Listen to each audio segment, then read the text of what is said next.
Sound. And looks, yeah, okay, I've got some sound good. We are starting a little bit early, so as people join us and all that, they can always scroll on back. I want to just kind of make sure that we're on top of everything and where we need to be, and then we'll take a look at a case today. First thing is always make certain, if you would, to bring your textbook, the Solve It 6.0 text. You need to have it with you for these assignments to make any sense and for you to get any real value or usefulness.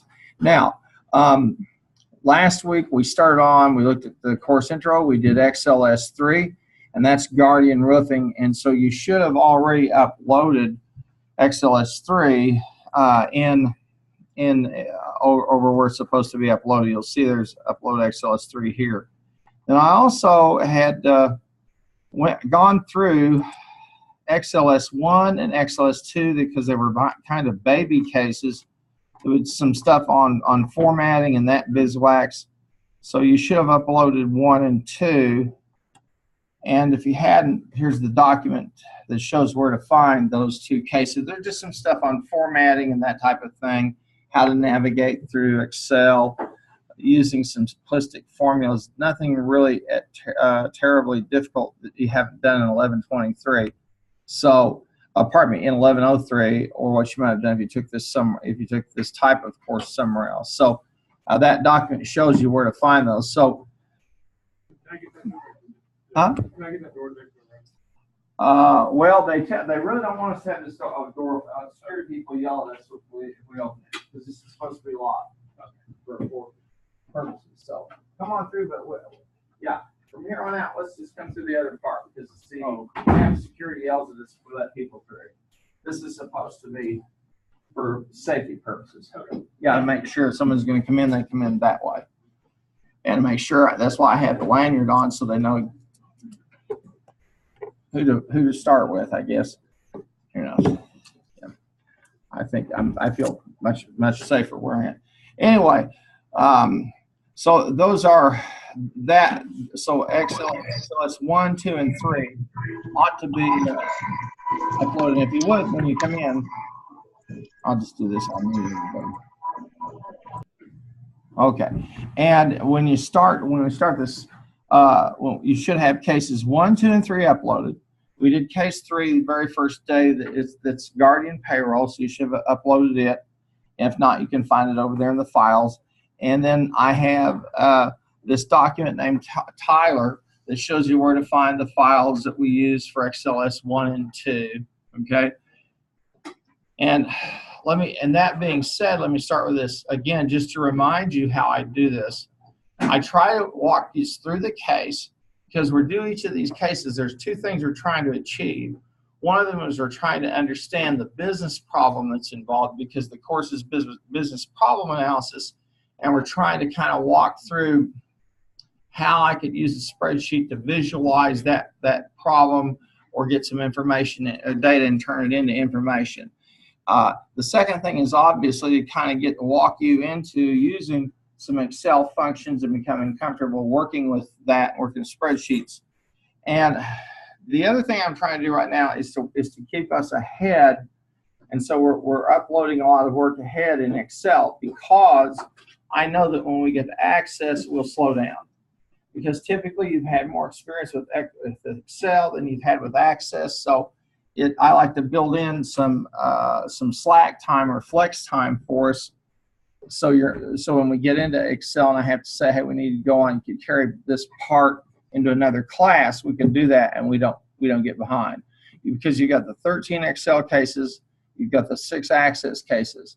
Now I try to use these cases like a workshop. Okay, and that is as we go through, like, you know, cases 1, 2, 3, up to Excel case 13. I'll show you the solution, what I did, etc. Here it is, uploaded. The reason being, at the end of each exam, there are 2 exams in here. I have a hands-on part where I'll ask you to use a function or a technique or process that we used in one of these cases. Okay. And then in the final exam, it'll be the same story. You with me? Okay. So it also helps me because you know, when we're working on one of these cases, now your skill levels with this are going to be with each individual. You're not going to be all the same skill set. So rather than saying, okay, well, here's the skeleton file, that blank file for case number 4, and let's just work through it today, it's just so much better for you to see a finished product and understand how I got there than for me to stop and have 6 hands to answer all that business. I can maximize your time much better. Now, if you say, well, I want to try it myself, you may do so, because when I look for the work, I just look to see that you uploaded a file. So if you uploaded the solution file, that's fine. You can use it to keep for your own purposes. Or if you upload a file where you've been working on it, I'm okay with that too. All right? Is that fair enough? I just want you to do something with that case, whether it's uploading the file after you've attended class, either here or online, and then also, or if you've tried to work on it on your own. Because I'm not going to go pick through it and go, well, you didn't do this right in this cell, because as we're going to find, there are often 2 or 3 different ways we could do something and work with it. Does that make sense? Yes? Now, as always, remember this class is Monday, Wednesday. Wednesday is a virtual day, okay? And so I'll be online and I'll do the screencast. And if you want to watch it live, you can. If you choose to watch it later, that's fine. If you are in a screencast, you know, and you're not understanding, you can always ask, and the little chat function will come on. If you say, okay, I'm watching the recording, I didn't do the screencast, I'm watching the recording and I have a question. The best thing for you to do is to refer me to the video, okay, because it'll be up, and then to say, okay, like minute 13, 23 or whatever, take a look at that. Here's my question. Does that make sense? Because it helps me go back and answer your question. Now, one final thing, just logistically, 2 things, excuse me. The first is this. I've had a couple of people say, well, I'd really like to attend the thing, you know, in class. If you're in here on 2 o'clock on Monday, which we all are, and you don't have anything going on Thursday at 12:30, you can come in here, okay, and then you can come in on Thursday at 12:30, so you can have a live class. Because I do the same thing with you guys Monday, Wednesday as I do Tuesday, Thursday. Does that make sense? It just depends on your schedule if you can work that out. Okay? Does that make sense? Okay. Now, the other thing is this. There are going to be some times when I will pre-record a screencast for you. When I have to go to a meeting and I can't get out of it or something like that. So you'll have a pre-recorded screencast. I'll say, okay, well, watch this, because this is class for the day. Does that make sense? It's just, and that way, you don't have to worry about, I don't have to worry that if I've got to go to a meeting or something, I've got to give you, I have to haul you in here and give you a test, make sure you're in here. Or you don't have to worry if you have to go to a game or something like that, or the weather's bad, whatever, you can see the screencast. One other thing is just to kind of understand the process of what goes on. Let me pop up here for just a second. If you look in the announcements section, all right, you're going to see some announcements. Here's a recording that we did, okay, for Monday the 29th. Here's a recording we did, okay. Then you see virtual office hours, okay. Then you see a screencast for Wednesday the 31st, okay. And now this week you see here's an invitation for today. So anybody who's out here, the 5 people, they came in and clicked on that, and that has the invitation to the screencast, just like there's an invitation to the Wednesday screencast. Then after I do the screencast, I record it, I convert it to an MP4, and then I upload it to YouTube. So you'll see a thing that says recording or screencast. That's the class, because it might be a point of confusion with people. Got me? Okay. So the process that will happen today is when I'm finished with this, I'll convert this file over to an MP4, which is a Windows media file, and then I uploaded it to YouTube, and then I placed the YouTube link in here so you can see it. Fair enough? Okay.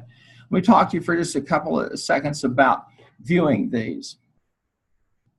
If you're in a place where you have limited, say, audio, okay, like if you come in here in the lab, there's nothing that stops you, okay, from logging in, and then I don't think there's anything that'll stop you from doing that, and then logging in on your phone and use headphones so you can hear it.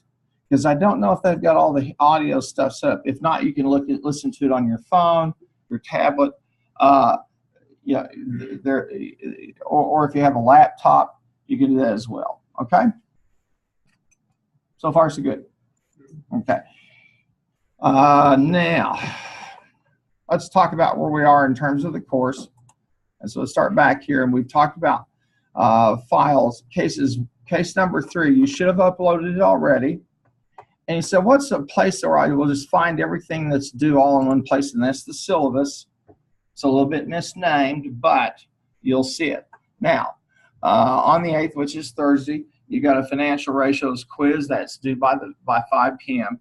And then XLS 1 and 2, which we went through those, you should have those uploaded already. Or if you want to try them and work on them, do so, but that deadline's a real one, have it uploaded there. Okay? You want to get the credit. Because I'm pretty hard-nosed about late work. There just shouldn't be any. Now, that being said, now we're going to work on chapter 4, case number 4 today, which is the Dabney financial case. And we're going to use the name manager, some other things. But I want to take a couple of minutes to talk about the financial ratios quiz, because I know you've got that coming up. It's due on Thursday the 8th at 5 p.m. Okay?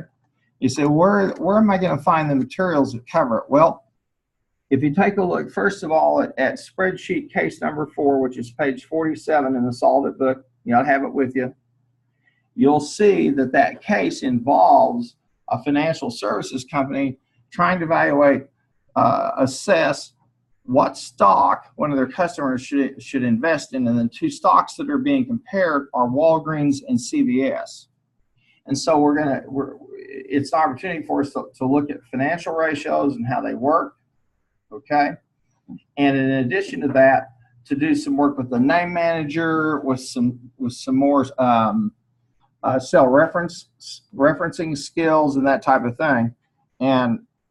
But that financial ratios quiz is going to be drawn from that text, as well as other resources that are there in the website. So you're always welcome to take a look. And again, don't forget there's the files section.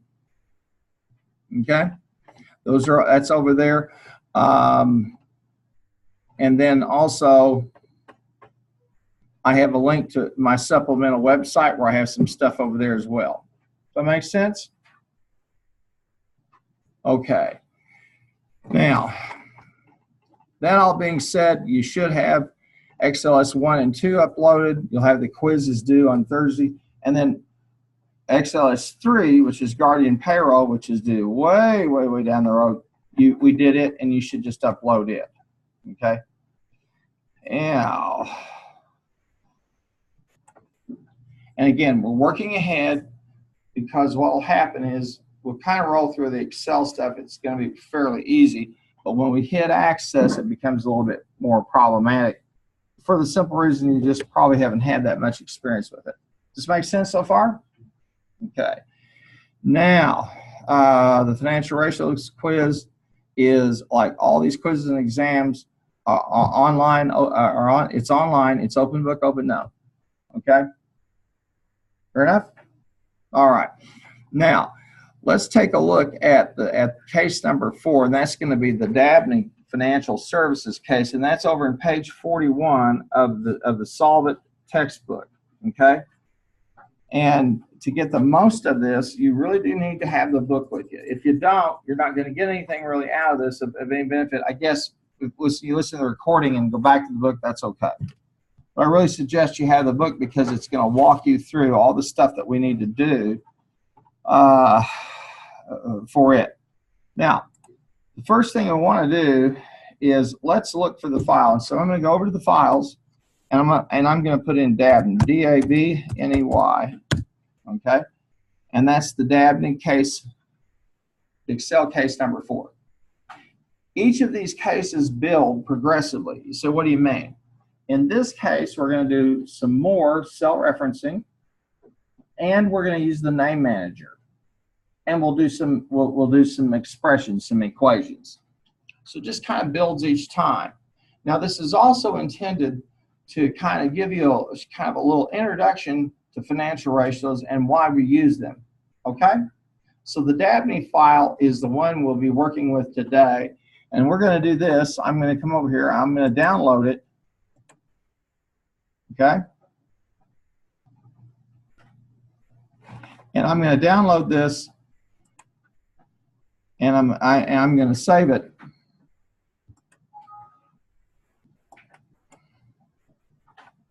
Okay. I want to save it as on my computer, on my desktop.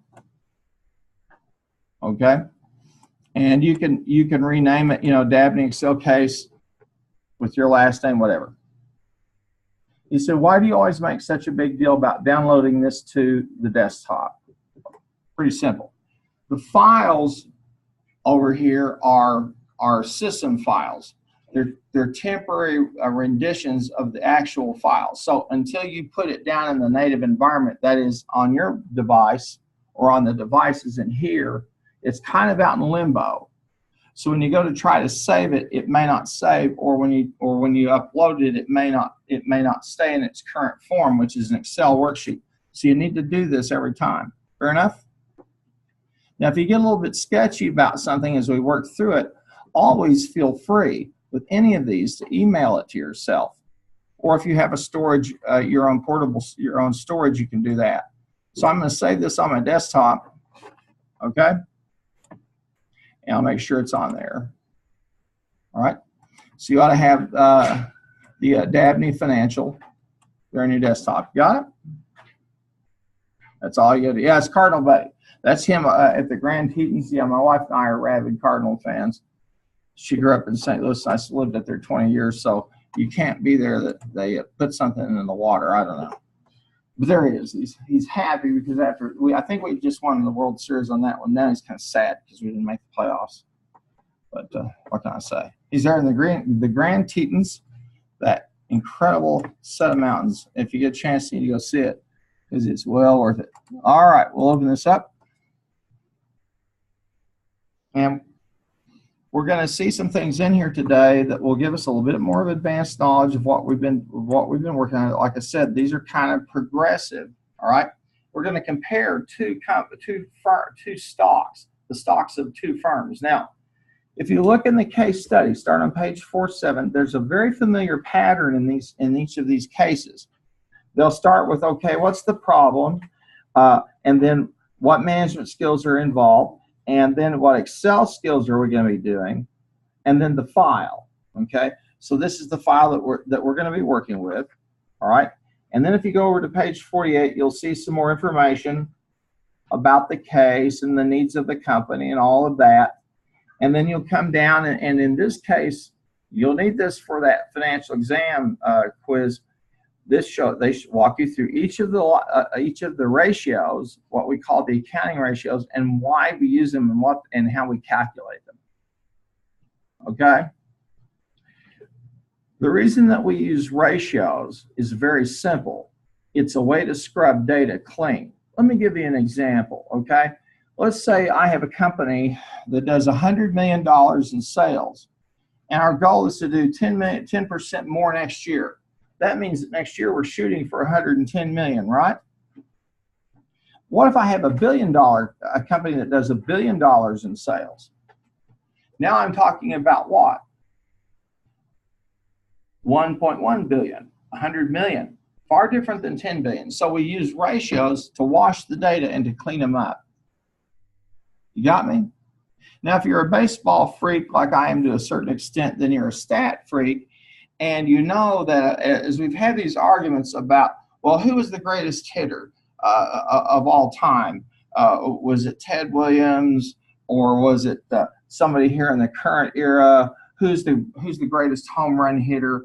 When Mark McGwire and hit 73 home runs that year, does that make him the greatest home run hitter? How do we judge those things? How do we judge pitching statistics? A person won 30 games one year. One of the ways that people do it is they use a standard deviation. And they say if you're 2 standard deviations or more above everybody in your era, you're Hall of Fame caliber. Okay? Because it's different. For example, Ty Cobb, the baseball player, in his day, baseball was a game of base to base, what we call small ball. And he went after, he hit singles and doubles and triples, and he was all about base running. And then along came Babe Ruth, and Ty Cobb felt like that Babe Ruth had ruined the game of baseball because he hit home runs. And what a lot of people don't know about Babe Ruth was not only was he a tremendous home run pitcher, but for a long time he held the World Series record for ERA. He was a great pitcher with the Boston Red Sox. And the Yankees, who were trying to start winning, saw him in batting practice, and he was being used kind of as a pinch hitter, and they realized this guy can hit a lot of home runs. Okay? Now, Ty Cobb was once asked, what would your batting average be if you were hitting today? Okay? And I think he's about a 340, 350 lifetime hitter or something. He said, probably 315. And the reporter said that low, and he said, well, look, I'm 72 years old. Let that sink in. Anyway, one of the ways we use ratios is to compare apples to apples and oranges to oranges. Okay? So that a firm that might look really, really good, when we put it down to ratios, we wash those data, it may not be the same. So we've got these different types of ratios that they walk us through in the textbook. And notice what they are. They start with liquidity. That really is, do I have cash with which to operate? Okay? That's a current asset. Do I have money in my pocket, or do I have assets I can convert to cash pretty quickly? Okay, and that's there on page 48, the current assets ratio, or the current ratio, and then you're going to see what we call the quick ratio, or the acid test ratio. That's also known as the banker's ratio, and that's where we take current assets less inventories divided by current liabilities. And we take the inventory out because we're just concerned about the cash. Okay?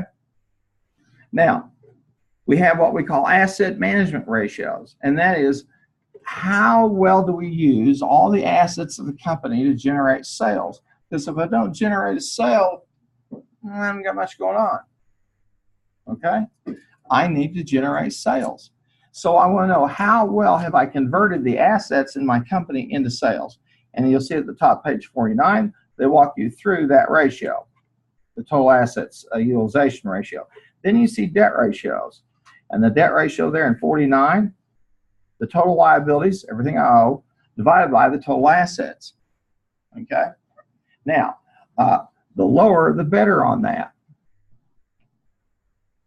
When you go buy your house, if you haven't bought a house yet, you'll sit down and with the real estate agent. Then you'll sit down with the mortgage company people, and they'll start working you through the question of, can you afford the house you want?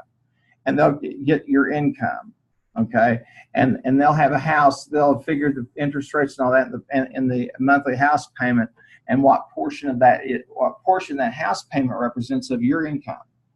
If you're about a third, the top end is about 35, maybe 40%. You're gold if you're at 30%, because they also look at what else you owe money on. Okay, so the debt ratio is a way for us to say, okay, how are we over or under leveraged? Money has a strange mystical property to it, and does stuff to human beings that they would never dream, which is why our Lord said the love of money, the scripture says the love of money is the root of all evil, and truly is. When people get involved with money, things change, and they change. They can get a little bit crazy. So you want to look at the debt ratio and make sure, and you can also do this in your own life personally, and make sure that you don't have a problem, because you can be over leveraged. Now, when you go buy your first house, let me tell you what will be that moment when you suck wind and want to go disappear. when you look at the end of all the paperwork, and it shows you the total amount of your house, mortgage interest plus mortgage, what you'll pay total cost. At that point, you'll have a heart attack or come close. Every time my wife and I bought a house, she goes, "Ah." I said, "Don't worry about it. They have the house. I can't take the house with me. They can always come get the house. So don't worry about it." I said, "I'm more worried about that $900 you owe Lowe's that you haven't paid off in 5 years. That ain't about our house payment." And so she feels better for a while.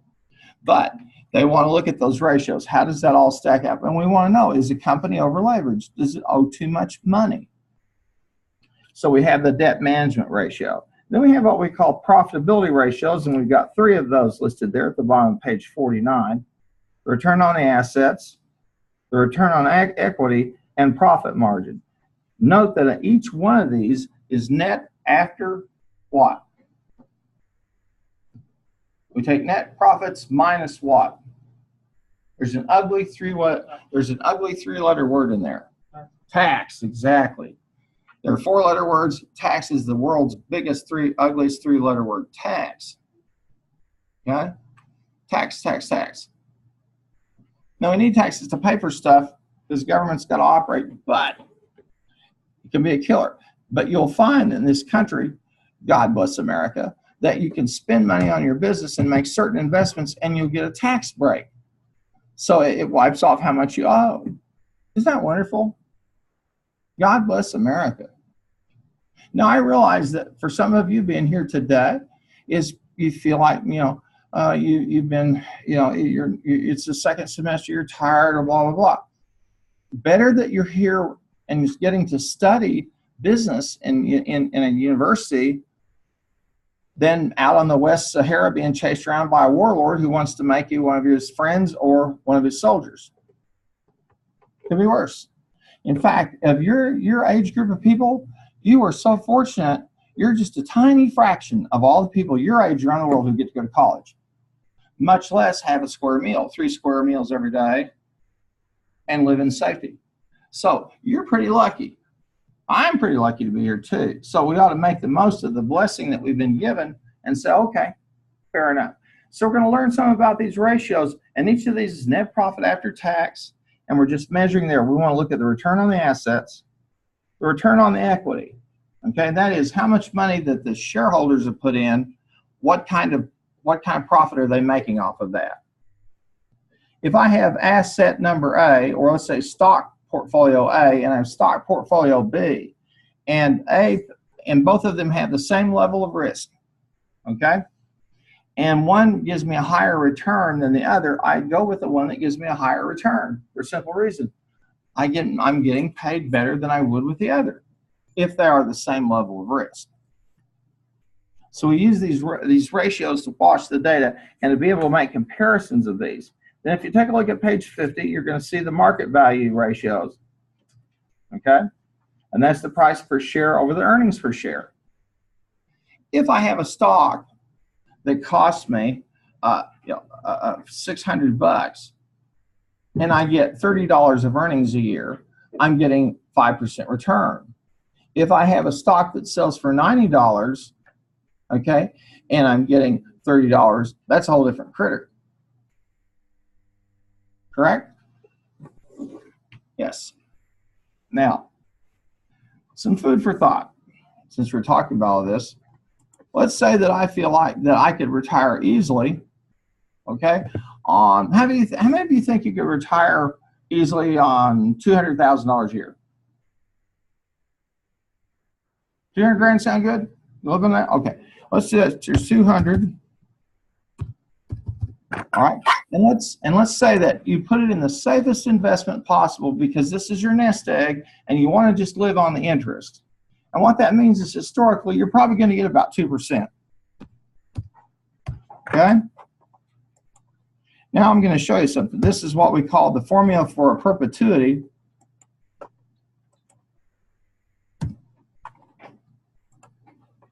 And that's what I've got to have in the bank.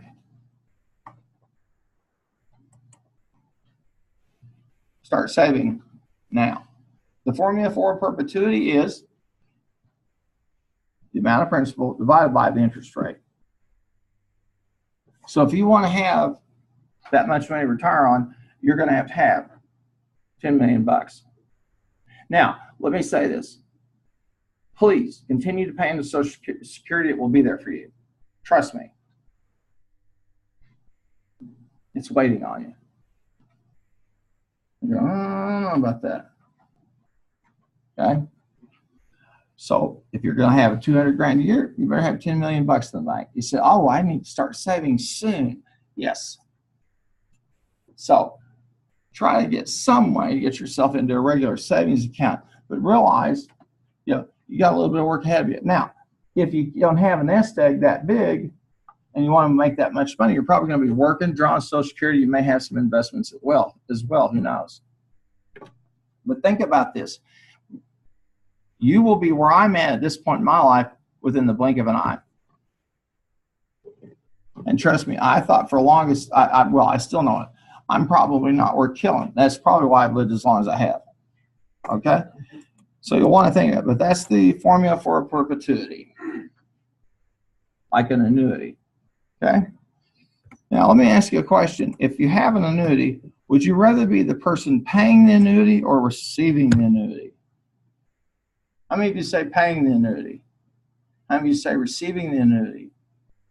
Okay. You sound like sensible. You look like sensible, rational people. So let me give you a piece of advice. Dr. Reader has a class called financial planning. If you haven't enrolled in that course, do so and take it. How stupid could you be to learn how to handle everybody else's money but your own?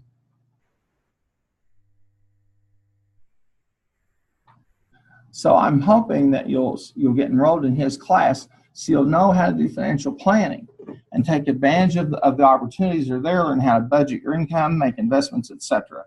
You will never go wrong. You maybe some of you have gone through Financial Peace University or something like that, but I really recommend Dr. Reader's course. It's a good one. Okay, so we've gone through these different ratios, which again let us compare companies by using the ratio, and we wash the data down so we can see them in their cleanest property. And now we come through these tasks. Now, that's at the bottom of page 50, and then at the top of page 51. We've got 5 gigantic tasks they want us to do, and we're comparing these two companies, okay? Now, let's talk about a little bit about spreadsheet design, and here we are again. Here's the title, okay? Then we have the documentation area. Okay, then we start to move into the statements. Now I've got these, they're decent, but I have the financial statements for each of them, and then for CVS and Walgreens, because we're going to compare the CVS and Walgreens, and we're going to make a recommendation to our client on the basis of which stock do we think is the better investment for them. Now the truth is that investments are based on the first principle, that is the risk-reward paradigm, and that is no risk, no reward. We know that people have a particular propensity for a certain level of risk. Some people are very, very risk-averse. Other people are okay with risk. Risk has a lot to do with you where you are in your life. Right now, all of you, if in the next 10 years, and you go to work for somebody, you have an annuity program, you can easily be aggressive in your investments. Why? Because chances are you lose a bunch of money, you'll earn it back and then some. A person at my age, I got 95% of my retirement accounts are in nothing but securities and treasuries. My friend says, no. You see, I'm only earning about 2%, maybe 1.5%. Which doesn't look too sexy. But in 2007, when their stock was losing 40%, my 2% looked pretty good. But that's because I'm an old guy. And I'm kind of cranky. And at a certain point, I'm getting tired of you and you're getting tired of me. Probably has already happened. Who knows? But there's a certain point where I'm going to go off in the sunset and say, bye-bye. See you later. Okay? And you'll be coming around here to alumni things, events 20, 25 years from now going, have they got rid of him or has he died yet? It'll happen. But I want to make sure that I have a risk fits my risk and reward are in sync, or what's sensible for me. And what will happen or should happen as you go along in your life, okay, your investments, you'll become more and more conservative because you got so much to lose. And if you've studied Financial Peace University or something like that, you probably know about the magic of compounding. So I don't know, there's a whole lot there to share with you, okay? But we're trying to make a recommendation to our client. Which of these two should we recommend that they buy? Okay.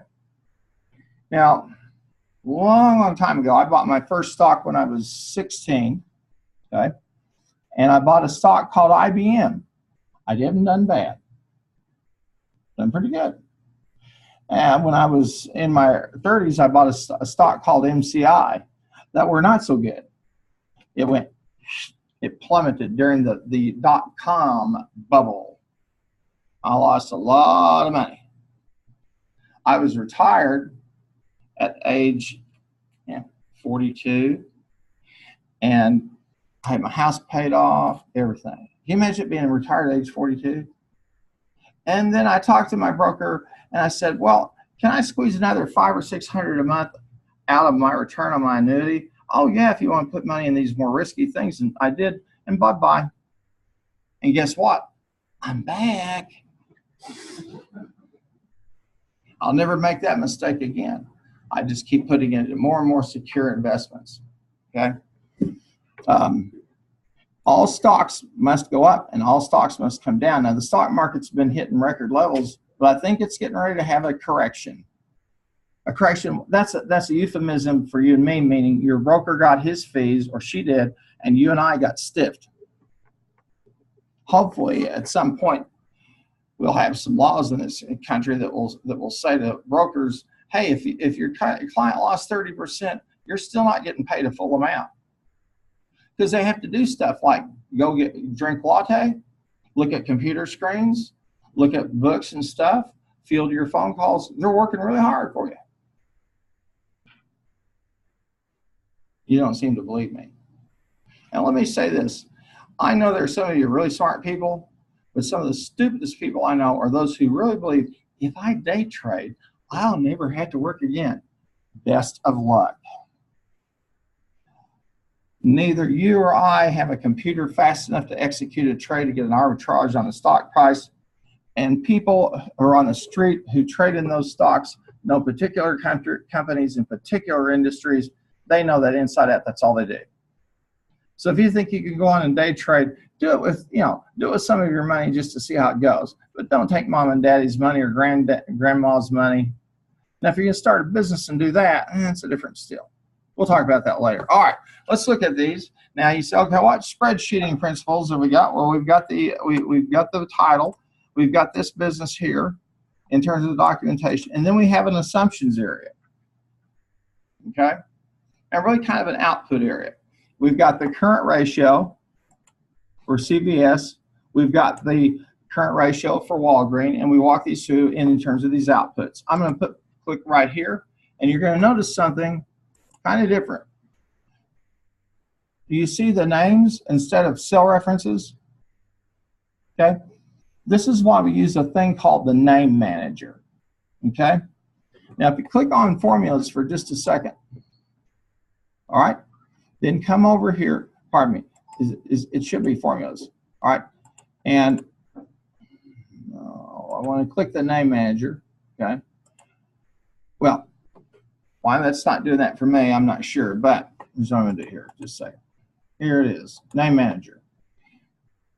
The name manager is one of the best tools you can possibly have, because what it lets you do is identify a particular cell as the value in that cell as related to some variable. English, what you and I understand, not C18 or D54. It's the name of it's a variable.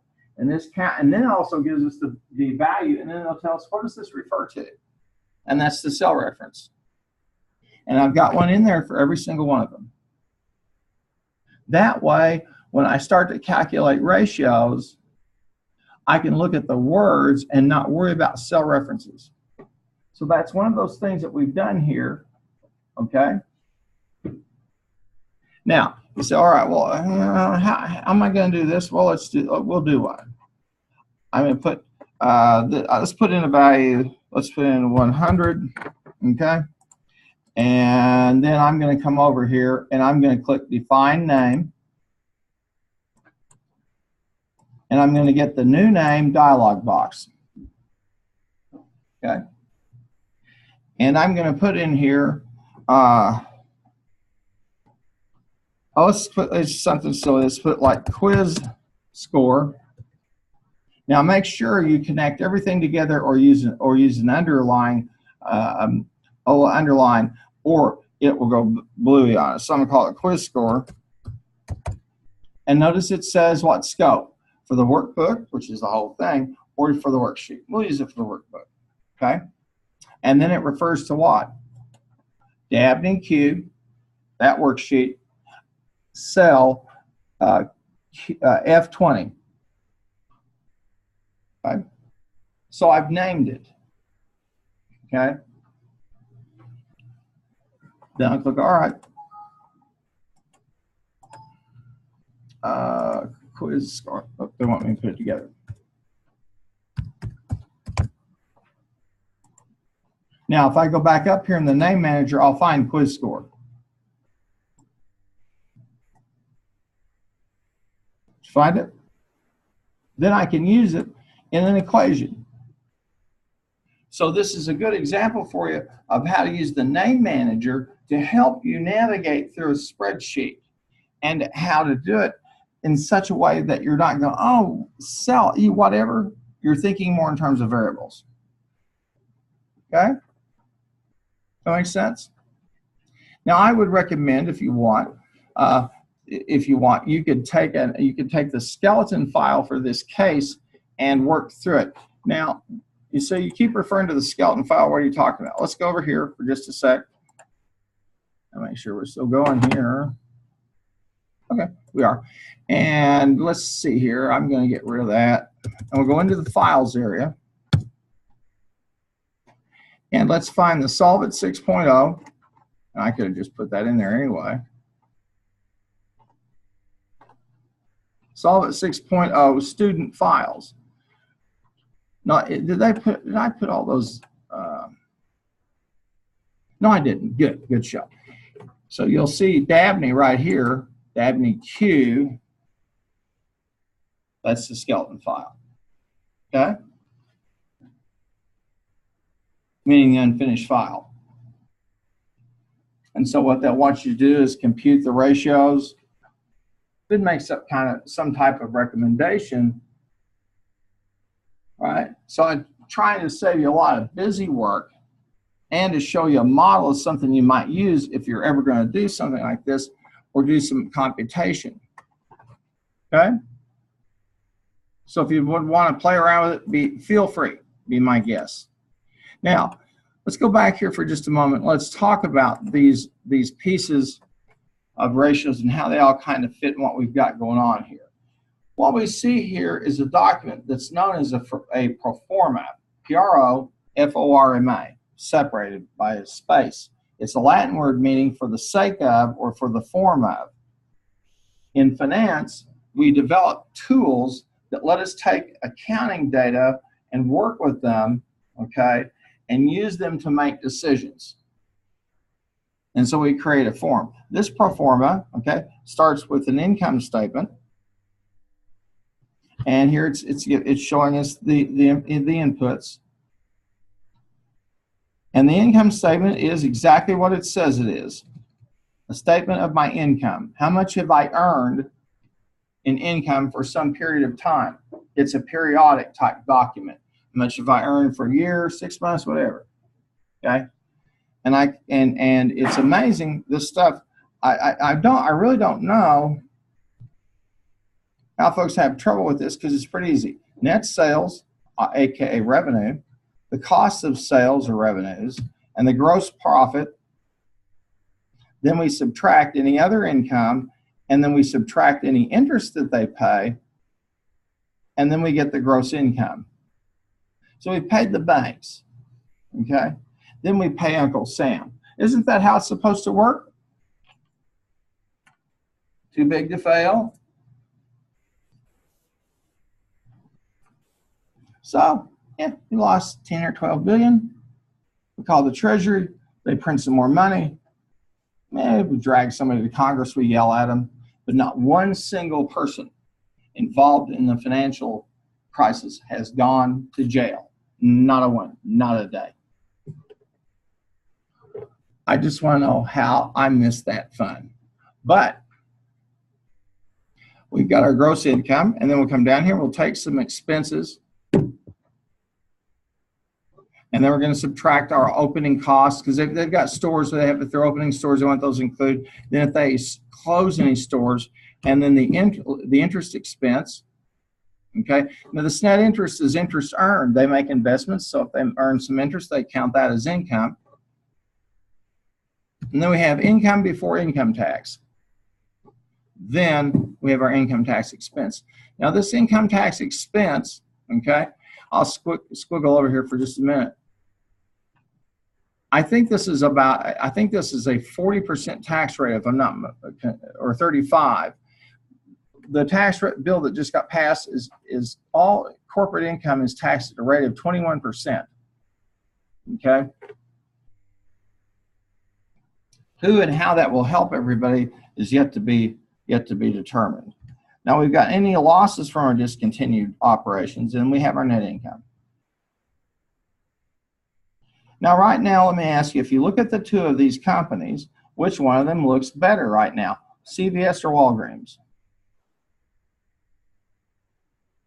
Some of you go CVS because they'll sell me liquor illegally. I understand that, but just from the numbers, or they'll sell me cigarettes.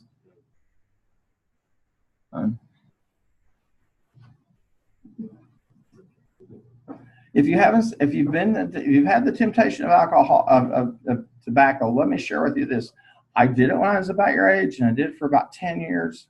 And then one night I woke up in the middle of the night, and I realized that smoking a cigarette had become a bodily function for me that superseded any other bodily functions that needed to occur.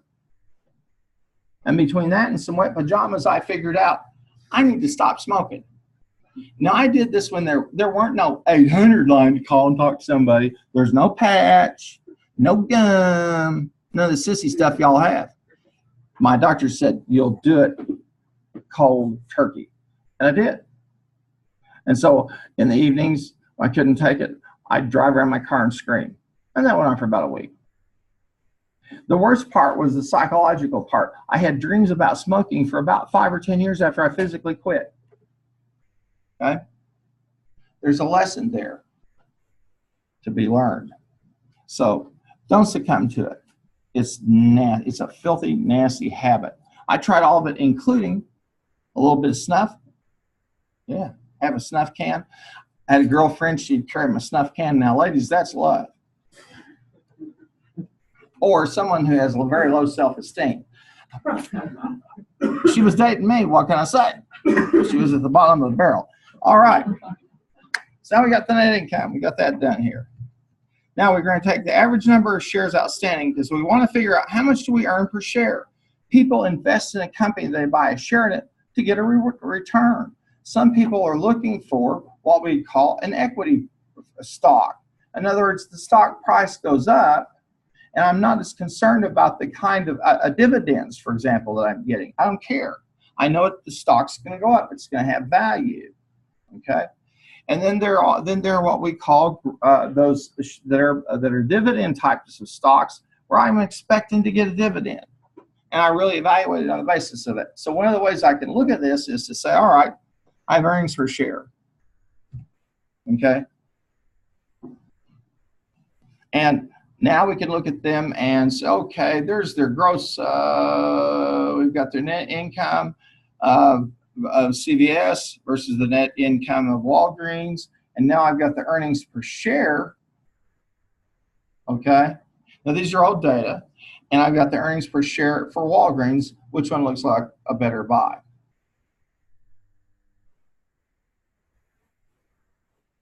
You with me so far? Now we're going to scroll on down here. And now we're going to come into the balance sheet. The difference between an income statement and balance sheet is simple. An income statement is longitudinal. How did I do this year, this quarter, this week, today? Versus a balance sheet, which is a picture in moment. A balance sheet is a selfie for a company. Here we are. Okay, not one you've doctored up like an income statement. Now, I know there's some of you are going online looking for love and all that stuff. You have your pictures photoshopped, all that stuff, or you say stuff. I don't know. Yeah, I guess you do. Do you guys date? What do you call it now? Is it dating still? I mean, you know, look, I've been out of this game a long time. Okay, partially at the request of the legal authorities and other people, but that's another deal. Okay, but yeah, when you're now, here's some food for thought. Since you're supposed to be studying a little bit about logic, you remember back from logic where you have set A and set B? Remember that? Geometry. I know. Okay. And then an intersection is a what? The parts where A and B match up. That's dating. Then comes the day that you get married, and that's a union. And gentlemen, your life will be flashing in your eyes as you see that ring go on your hand. Going, oh my, what have I done? Now you do not want to say that to your beautiful bride, because for her this has been a long journey of a lot of crazy stuff about everything from choosing bridal. All we have to worry about is, okay, what kind of party are we going to throw? But the bride's got to do everything. So you be nice. If not, she may whack you. Okay? And, you know, whatever you do, don't attend one of her, you know, say yes to the dress sessions. Don't do that. So I've got that ring. The preacher says, this is a symbol of your eternal togetherness. You young people who come before us, God bless you. By the authority invested in me, and you're going on the inside. She may well be on the inside going, oh my goodness. But you're there. And now you're a union. And every bad habit, and every crazy relative, and every quirk you have, and phobia is all revealed. You went home with her at Christmas, or him at Christmas. She has an uncle, a crazy Uncle Charlie, who gets drunk and wants to watch National Lampoon over and over and over. And he said, I don't know how I can deal with this at Christmas. Welcome aboard. The crazy ship has set sail. Okay? That's just a little advice there. Just think about it. Just a little bit of friendly advice. All right. So we're going to stroll on down here. We've got the balance sheet. And we come down and we start with total current assets. Now, everything moves from the current, okay, to long term. So we've got total current assets. And that's stuff that I can liquidate within a year or less. And then we have the fixed assets, goodwill, okay? That is the people like us, intangible assets, other assets, and then we have the total assets. And then we start to look at the liabilities. Here are the current liabilities, stuff I got to pay off within a year or less. And then I have the total non-current liabilities, which are long-term liabilities I have. And that gives me, and then I have shareholders' equity, and then the total liabilities and shareholder equity comprise what is the worth of the firm. The accounting equation, all right, so you've heard of it. Assets plus liabilities equal owner's equity. Okay? There's a moral component to that says this belongs to those who've invested in it. And that could be shareholders, it could be employees, it's everybody. So businesses are not intended to be an ATM. Now at this point, I'm looking at the two of these firms. I'm going to ask myself, which one is the better firm? And just from the raw numbers, it looks good. Now I think CVS, to their credit, if I'm not mistaken, they stopped selling liquor. Or they may have started, but I think they stopped selling it. Walgreens does, but it's called cough syrup and Theraflu. I'd look in some of your faces and you're going, how did he know I did that in my junior year? Now, when you're in here now, we track every single thing on your phone. We know everywhere you go, what you look at. All that stuff you download, we know. We're watching you at OVU. Is that creepy? No, we're really not. We can barely watch ourselves, much less anybody else. Okay, so now we say, okay, well, let's wash the data up and scrub them up a little bit. One of the most irritating habits my late mother did was I'd be ready to go out. And she did this until, she even tried it when, she did it when I left home. Up to that point, I'd be all cleaned up and everything. I'd get ready to go and she'd go, you missed something. Now, there's nothing more fanciful than having your mother use her spit to clean your cheek. She forgot I was no longer 1 year old, but it was a weird thing. So she was trying to get me cleaned up. Oh, yeah, I missed a pot there. She meant well, though. My mother was so wonderful. She loved me so much that in the wintertime, this will get you. Think about this today. This is a nice mom who in the wintertime, just before you leave, will iron your jeans so they're warm when you go outside. Isn't that nice? Isn't that sweet? Now that's a sweet mom. And I didn't deserve her, truly. I didn't put her in an early grave, although I tried. Okay. Now we're going to look at these two firms, and now we're going to look at the ratios and compare them. We've got the current ratios. So we've got some liquidity ratios. We've got some asset utilization ratios. We've got the debt ratios, profit margin, and the profit. The PE ratio is profit versus price versus earnings. And we used a little bit of conditional formatting here. Okay, so click over here on formulas. Pardon me, on home. Is it? Yeah, home. Click on home. Let's do this. We've got all of these in here, and then click on conditional format. And if you want to see how the rules set up, okay, click manage rules. Okay. All right, and we'll go click OK. And it's going to show us we've got is the one that's larger is the one, excuse me, that we highlight. I could do this. I could highlight the one that's lower using red. Doesn't matter. But as I start to look at the ratios in terms of the scope, I start to say to myself, okay, Walgreens may be, based on the ratios, a better buy for my client. Now, I've done this with the yellow, but I'll come in here, we'll do this. Let's see, conditional formatting. And I'm going to highlight the cell rules, and let's see. How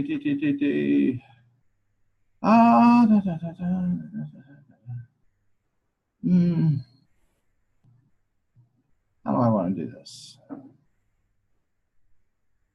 No, I don't want to do that. No, I don't like the data bars. I'll just do the straight comparison between the two then. And that'll highlight for me. Now notice some of the design stuff I've done. I've gone ahead and made a table out of it. I've got a lower piece of the table. I've got the table up here. It's labeled. I put it up here. These are the key outputs. And I can click in here and I can see from the name manager what I used. That makes sense?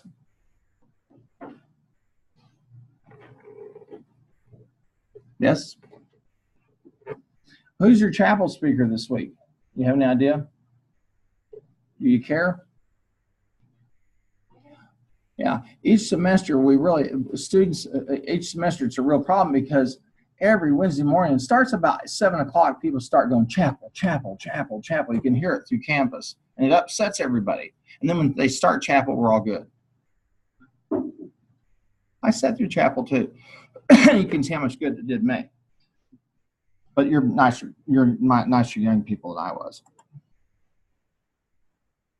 We were a little bit, my time, we were, just a hair a little bit crazy.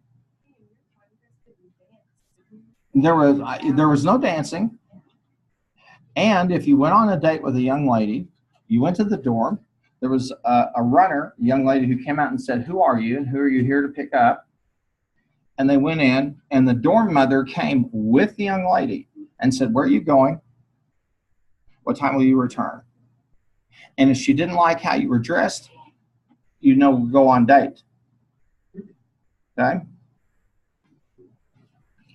The other thing is, on a day like today, OBU ladies were not allowed to wear slacks or jeans. Now today you might be able to, because it's below 20 degrees. You could wear your jeans under a dress. We somehow knew that your morality was tied a lot to, did you wear a dress or jeans? And obviously, if you wore jeans or slacks as a woman, you were indeed a heathen. So I became my freshman semester. There was we call it the Battle of the Pants, because the young ladies wanted to wear jeans and slacks, and and hey, it had never really occurred to me that this was an issue. But so they went to the administration, we sent in petitions, all that stuff, and it was in the middle of the spring. It was, I think it was one of those alumni. We used to have an alumni would come back in the fall and the spring. I don't know if they still do that or not. But some of the ladies at Kerr dorm unfurled a banner that said, "OBU women have no pants." Or those OBU women wear no pants. That convinced them to make a change of the policy. So you can win. Yes, it was different here. 10:30 curfew. Let's see, it was 9:30 if you're a freshman, sophomores, and up 10:30. As if, the number of hours you're with somebody is the amount of evil you'll do. And who knows what they thought would be in there. There was absolutely no dancing on this campus. You could not bring liquor in. You could make it in the dorm. That's not true. That's not true. All right. It was a little different here. It was also, you've been robbed. Did you know this? Back when I was a student, we had a real live bison as our mascot, Belshazzar. And he had a pen out there where they have the parking lot now for the Noble Center. And you go out in the mornings, you'd see him. On a morning like today, you've got that, and that steam would be coming from his nostrils. You go, "What's happening, bro?" And he'd go, "Mm." And they'd have him at basketball games. And they have dry ice and stuff, and he'd come out on the court, and people would go crazy. Now, they had a group of people who took care of him. You know what they were called? The Chips. An appropriate name, right? They cared for him. Just like Colorado has Ralphie. They've got that, what's that thing down there? Bevo? It should be exterminated. And we had our guy with Belshazzar. And now y'all have some mascot thing. I think there's plenty of room over there by the Alumni Center to put a place for a bison. Hey, you could buy, one of the ways that Chips raised money is you could buy a corn seed, but he would eat corn seed. Okay, so they would sell you a corn seed, and you could go buy and take a little sack. But he was very gentle, as long as he was in the case, in his thing, his pen. Now, they were always careful about going inside the pen with him, because he was, after all, bison. That's a large animal. But, so I'd say, you guys need to fight to get him back. That's my quest. Belshazzar. Okay. But, yep. We had a real live guy here. So we compared these two firms, and based on the ratio, this is the raw data, they don't look too good. But using the ratios, okay, we compared it. Walgreens looks like it might be the better purchase based on those ratios. And let's talk about it for a minute. Is Walgreens better on its current ratios? Yes, well, it's kind of a mixed bag. If you take out the inventory, and that's on that quicker acid test, well, CVS is still better, but Walgreens definitely has more assets on hand to pay its current debts. Total asset utilization, Walgreens is wiping them out. They're using their assets far, far better. Debt ratio, they're about the same. Return on assets, again, Walgreens pretty efficient. And then again on equity, same story there. Profit margin, the same, and the PE ratio, price to earnings, Walgreens is much higher. So if I'm an investor now, for me, I would probably say, okay, I would buy them just simply on the basis of these two firms are pretty similar in risk, and they're in the same industry, but Walgreens is performing significantly better. Now, just as one of the other things I would encourage you to do with this, click on an empty tab, and let's go over. Some of you may use Yahoo Finance.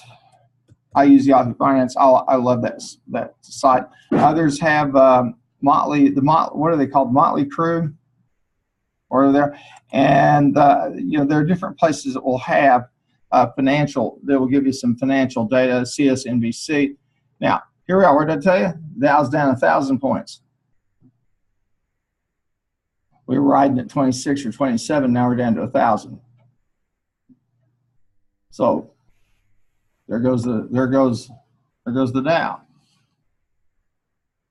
and it's going down.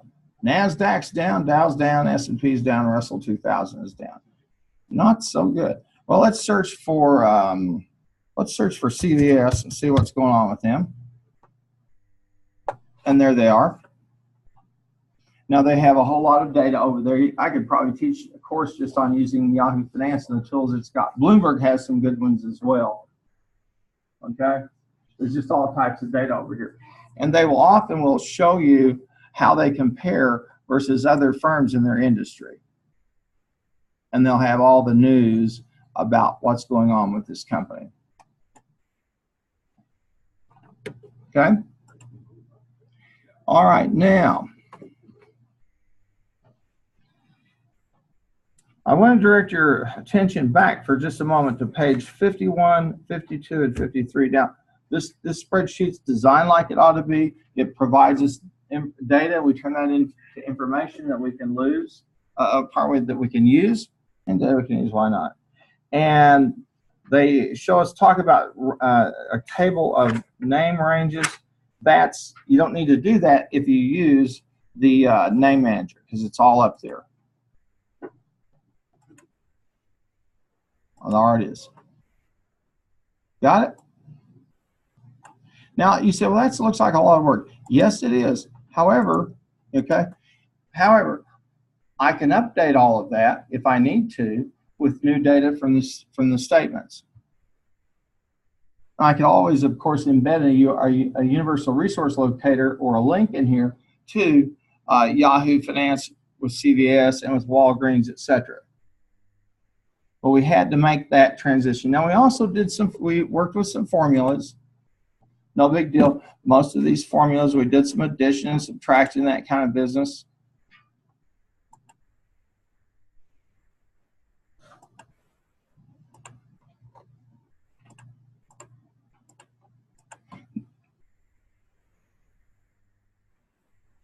I'd say, yeah, this is probably about the only thing. You might put this into more of a tabular form, but you've got what you need to see is over here. The raw data are over on the left. So this is handled like it should be, because it shows you, it summarizes everything for you very quickly.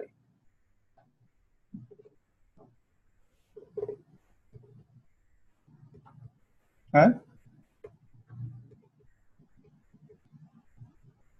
You may have a question I could try to answer for you. How do I drop? Too bad. Yeah. Are you the only one who teaches this course? Is there someone I could take it with? No. I'm the chief torturer in this course. It's okay.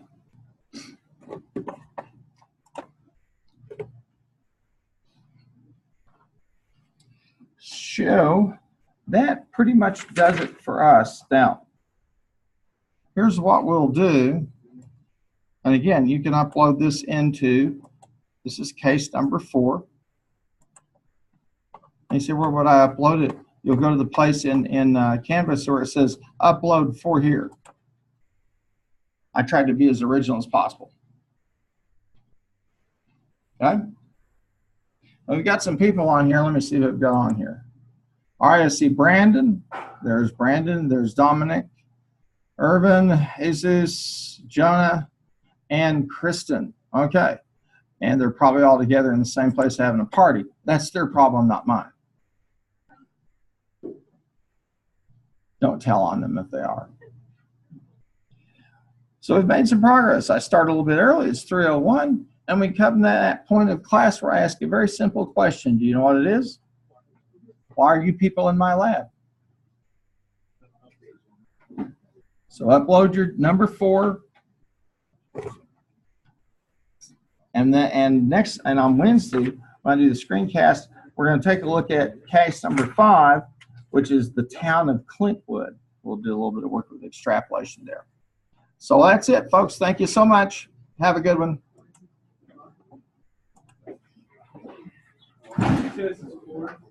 This is 4.